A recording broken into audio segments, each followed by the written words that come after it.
तो अब हम डिस्कस करने वाले हैं अकबर का शासनकाल, जो कि बहुत ही इंपॉर्टेंट है। दोस्तों, अकबर की बात करें तो अकबर का शासनकाल चला था 1556 से लेकर 1605 ईस्वी तक। अकबर मुगल साम्राज्य का एक महान शासक हुआ, एक महान रूलर था।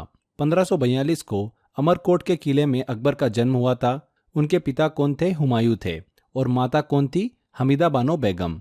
अकबर का पूरा नाम था अबुल फतह जलालुद्दीन मोहम्मद अकबर। वहीं अकबर के बचपन का नाम था जलाल। उन्हें जलाल कह के पुकारते थे। अकबर का राज्याभिषेक केवल 14 साल की उम्र में 1556 को पंजाब के कालनौर में हुआ था। 1556 में सरहिंद की विजय के बाद हुमायूं ने उसे लाहौर का सूबेदार नियुक्त कर दिया। अकबर के शिक्षक अब्दुल लतीफ ईरानी थे, जो कि एक विद्वान हुआ करते थे। अकबर के शासन के शुरुआती वर्षों में बैरम खां उसका संरक्षक था, जिन्हें कहानी बाबा भी कहा जाता था। इस समय हुए सभी युद्धों में बैरम खां मुख्य सेनापति थे। अकबर के शासनकाल की बात करें तो अकबर ने देखिए अपने शासनकाल में कई कैंपेन और युद्ध लड़े थे। प्रमुख युद्धों को डिस्कस करें तो इसमें आता है सबसे पहला पानीपत का द्वितीय युद्ध, 1556 में हुआ था। 1556 में देखिए अकबर और हेमू के बीच में हुआ था, जिसमें अकबर ने विजय प्राप्त की थी और हेमू को हरा दिया था। फर्स्ट बैटल ऑफ पानीपत जो है वो हमने डिस्कस किया था, बाबर और इब्राहिम लोदी के बीच में हुई थी। सेकेंड बैटल ऑफ पानीपत हुआ था 1556 में अकबर और हेमू के बीच में, और अकबर की यहाँ पर जीत हुई थी। इसके बाद 1560 से लेकर 1561 तक अकबर के शासन पर उनके हरम दल का प्रभाव रहा है, जिसे पेटीकोट का शासन भी कहा जाता है। हरम दल के मुख्य सदस्य कौन कौन थे?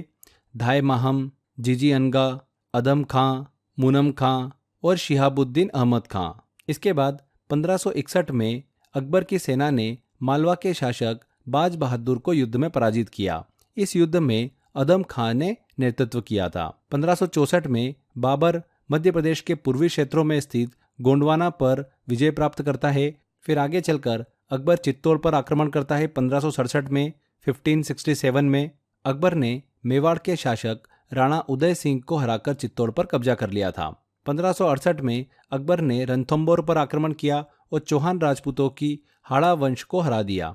इसके बाद कालिंजर पर आक्रमण किया 1569 में, और बुंदेलखंड के कालिंजर के किले पर अकबर ने अपना कब्जा कर लिया, जो रीवा के राजा रामचंद्र के नियंत्रण में था।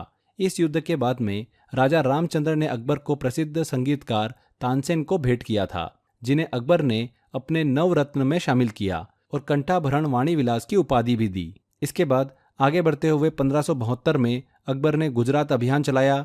अकबर ने गुजरात पर विजय प्राप्त की। इसी समय अकबर ने पहली बार समुद्र को देखा था और यहाँ पर पुर्तगालों से भी मुलाकात की। आगे बढ़कर 1576 में अकबर ने हल्दी घाटी का युद्ध लड़ा।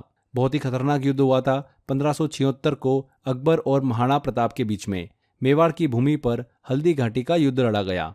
अकबर की सेना का नेतृत्व जो है वो आमेर के राजा मानसिंह प्रथम ने किया, और महाराणा प्रताप को भील जनजाति का इसमें समर्थन प्राप्त था।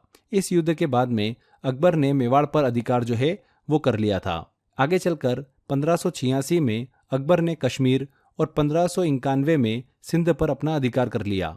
आगे बढ़ते हुए 1601 ईस्वी में अकबर ने खानदेश के शासक मीरन बहादुर को युद्ध में पराजित किया और असीरगढ़ का किला जो है वो जीत लिया। ये जो अभियान था ये अकबर का अंतिम विजय अभियान था, खानदेश अभियान। तो इस तरीके से अकबर ने 1556 से लेकर 1601 तक कई युद्ध लड़े और अलग अलग युद्धों में विजय प्राप्त करी। कौन कौन से युद्ध लड़े थे हमने अच्छे से डिटेल में डिस्कस किया है।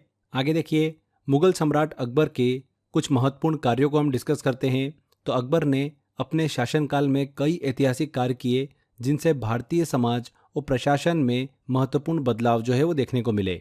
इन कार्यों से अकबर का नाम इतिहास में हमेशा के लिए दर्ज हो गया। यहाँ पर देखिए हम अकबर के कुछ इंपॉर्टेंट कार्यों को डिस्कस करते हैं जो उसने अपने शासनकाल में किए थे। पहला, 1562 में अकबर ने दास प्रथा पर प्रतिबंध लगा दिया था, जो कि समाज में एक महत्वपूर्ण सुधार था। इसके बाद 1563 में तीर्थ यात्रा कर की समाप्ति कर दी थी उसने। तीर्थ यात्रा के दौरान जो टैक्स देना पड़ता था वो अकबर ने समाप्त कर दिया था। 1564 में अकबर ने हिंदू जनता पर लगाए जाने वाला जिजिया टैक्स को समाप्त कर दिया। इसके बाद 1571 में अकबर ने फतेहपुर सिकरी नगर की स्थापना की और इसे अपनी राजधानी के रूप में भी विकसित किया। यहाँ के प्रमुख भवनों में दीवाने आम, दीवाने खास, जोधाबाई का महल, बुलंद दरवाजा ये सभी शामिल हैं। 1575 में अकबर ने सभी धर्मों के विद्वानों के साथ धार्मिक चर्चा के लिए इबादत खान मतलब एक प्रार्थना घर था उसकी स्थापना की। 1579 में सबसे इम्पोर्टेंट अकबर ने एक नए धर्म दीन ए इलाही की शुरुआत की जो विभिन्न धर्मों के अच्छे सिद्धांतों का संयोजन था।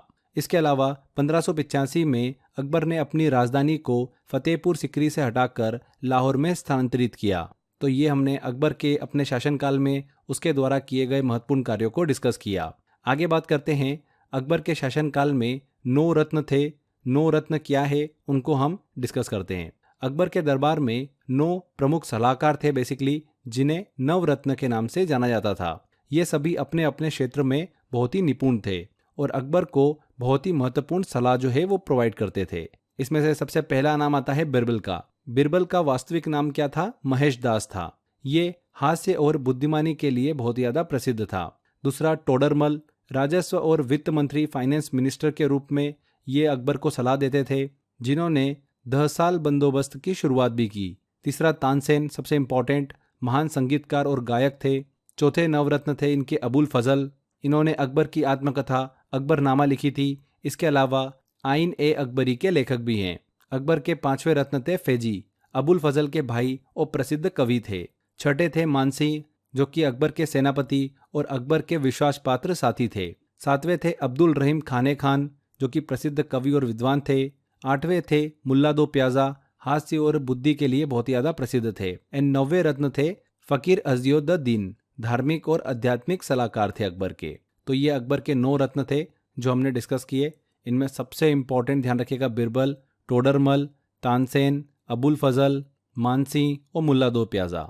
ठीक है, आगे बढ़ते हैं फ्रेंड्स। अकबर के काल में बहुत ज़्यादा देखिए हमको साहित्यिक कार्य भी देखने को मिले। अकबर के शासनकाल में साहित्यिक विकास भी अपने चरम पर था। इस काल को इसीलिए हिंदी साहित्य का स्वर्ण काल भी कहा जाता है अकबर के काल को। अकबर के शासनकाल में अबुल फजल ने अकबरनामा और आइन ए अकबरी जैसी महत्वपूर्ण ग्रंथों की रचना की। फैजी ने भास्कराचार्य की लीलावती का अनुवाद फारसी में किया। सूरदास द्वारा रचित नल दमयंती का अनुवाद फैजी ने फारसी में सहेली के नाम से किया। इसके अलावा मुल्ला अब्दुल कादिर बदायूनी ने रामायण और सिंहासन बत्तीसी को फारसी भाषा में अनुवाद किया। इसके साथ साथ अथर्ववेद का अनुवाद भी इब्राहिम सिहर्द ने किया और राज तरंगिणी का अनुवाद मौलाना शाह मोहम्मद शहाबादी ने किया। अकबर के ही शासनकाल में भागवत पुराण का फारसी में अनुवाद किसने किया था? टोडरमल ने किया था। तो इस तरीके से अकबर के काल में हमको कई साहित्यिक कार्य जो है वो देखने को मिलते हैं, इसीलिए इसे हिंदी साहित्य का स्वर्णकाल जो है वो कहा जाता है। अकबर ने अपने शासनकाल में कई भव्य निर्माण कार्य किए जो उसकी वास्तुकला में रुचि और प्रशासनिक क्षमता को भी दर्शाता है। जैसे 1571 में फतेहपुर सिकरी की उसने देखिए स्थापना की। अकबर ने इस नगर को बसाया और इसे अपनी राजधानी भी बनाया। यहाँ के प्रमुख भवनों में दीवाने आम, दीवाने खास, जोधाबाई का महल और बुलंद दरवाज़ा शामिल हैं। बुलंद दरवाज़ा की बात करें तो देखिए ये एक महान प्रवेश द्वार है। बेसिकली 1602 में अकबर ने इसका देखिए निर्माण कराया था। क्यों कराया था? यह दरवाज़ा फतेहपुर सिकरी में स्थित है। अकबर ने गुजरात पर विजय प्राप्त करने की खुशी में इसे बनाया था, जो कि उनके दक्षिणी विजय अभियान का एक महत्वपूर्ण हिस्सा था। तो ध्यान रखिएगा 1602 में अकबर ने बुलंद दरवाजे का निर्माण कराया था दक्षिण विजय की खुशी में। इसके अलावा अकबर ने ही जामा मस्जिद, नगीनी मस्जिद जैसी प्रमुख धार्मिक स्थलों का निर्माण जो है वो फतेहपुर सिकरी में कराया। आगे चलकर 1605 में अकबर की मृत्यु हो जाती है और उसे आगरा के पास सिकंदरा में दफना दिया जाता है। इसके बाद उसका पुत्र सलीम जो है, जिसे जहांगीर के नाम से भी जाना जाता है, वो अगला मुगल बादशाह बनता है। तो ये हमने अकबर के शासनकाल को अच्छे से डिस्कस किया।